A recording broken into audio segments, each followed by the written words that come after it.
बिस्मिल्लाहिर्रहमानिर्रहीम। अस्सलामुअलैकुम वरहमतुल्लाहि वबरकातुहू। मेरी बहनों और मेरे भाइयों, आज की ये वीडियो शायद आपकी जिंदगी बदल दे। अगर आप रिस्क की तंगी का शिकार हैं, कर्ज में डूबे हुए हैं, बेसकूनी, बेबरकती और बेरोजगारी का शिकार हैं, कारोबारी नाकामी और घरेलू उलझनों में जकड़े हुए हैं, तो आज आखिर तक इस वीडियो को जरूर देखिएगा, क्योंकि आज हम एक ऐसी दुआ और वजीफा आपके साथ शेयर करने जा रहे हैं जिसे अगर यकीन, सब्र और अखलास के साथ किया जाए तो अल्लाह ताला बंद रिज़्क़ के दरवाजे खोल देता है, नामुमकिन रास्तों से मदद आती है और जिंदगी में हैरान कुन आसानियाँ पैदा हो जाती हैं। तो दोस्तों, वीडियो के आखिर में आपको एक ऐसा अमल बताएंगे जो सिर्फ 7 दिन मुसलसल कर लिया जाए तो इंशाअल्लाह रिज़्क़, सुकून और बरकत के आसार नजर आना शुरू हो जाएंगे।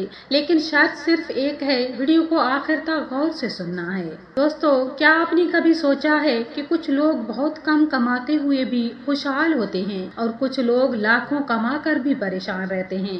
कभी आपने गौर किया है कि बाज़ घरों में पैसा आते ही खत्म हो जाता है, दवाएं खत्म नहीं होती, कर्ज खत्म नहीं होते, लड़ाइयाँ खत्म नहीं होती और सुकून जैसे घर छोड़कर चला जाता है।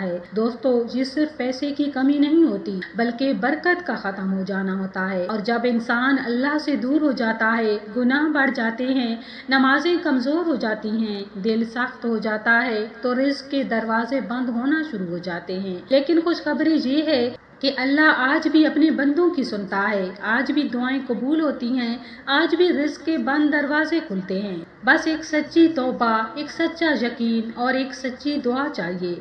मेरे अजीज दोस्तों, आज बहुत से लोग ये कहते हैं नौकरी नहीं मिल रही, कारोबार बंद पड़ा है, घर में हर वक्त परेशानी है, पैसा आता है लेकिन बचता नहीं।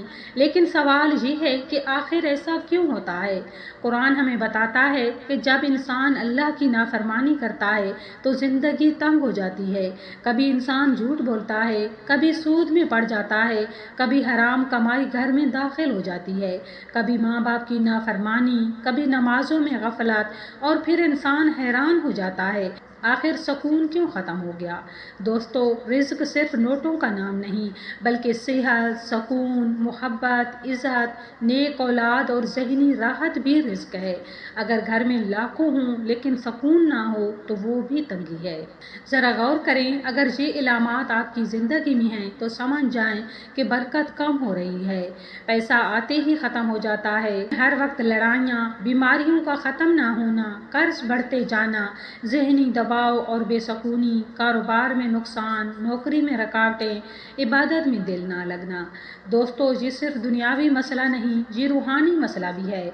आज इसका इलाज सिर्फ दुनियावी दौड़ धूप नहीं बल्कि अल्लाह की तरफ रुजू भी है। एक गरीब शख्स रात को रोता रहा, उसने कहा, या अल्लाह, मैं बहुत थक गया हूँ, हर दरवाज़ा खटखटा लिया लेकिन कहीं सुकून नहीं मिला। दोस्तों, जब इंसान दुनिया से टूट जाता है और अल्लाह से जुड़ जाता है तब अल्लाह ऐसे रास्ते खोलता है जिसका इंसान तसव्वुर भी नहीं कर सकता।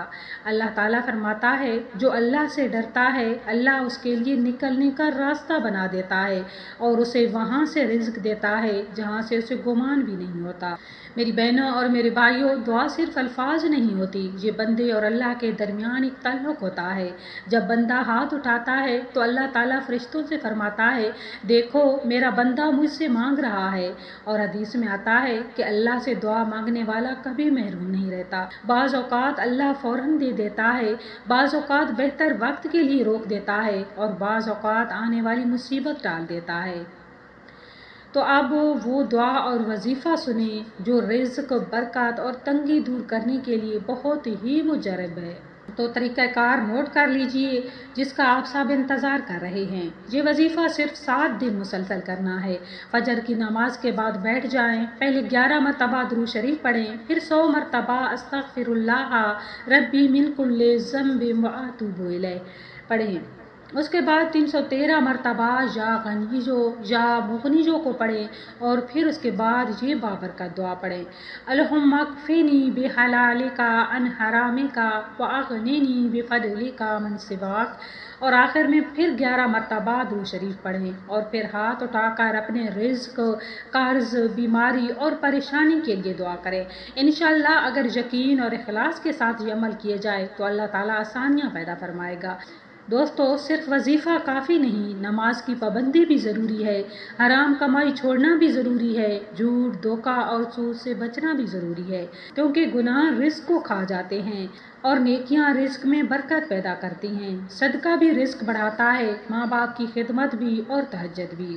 تو میری بہنوں اور میرے بھائیوں، اگر آپ چاہتے ہیں کہ اللہ آپ کے رزق میں برکت عطا فرمائے تو بھی کمنٹ میں لکھیں یا رزاق ہو، اور اس ویڈیو کو زیادہ سے زیادہ شیئر کریں، ہو سکتا ہے کسی پریشان انسان کی زندگی بدل جائے۔ اللہ تعالی ہم سب کی پریشانیاں دور فرمائے، آمین یا رب العالمین۔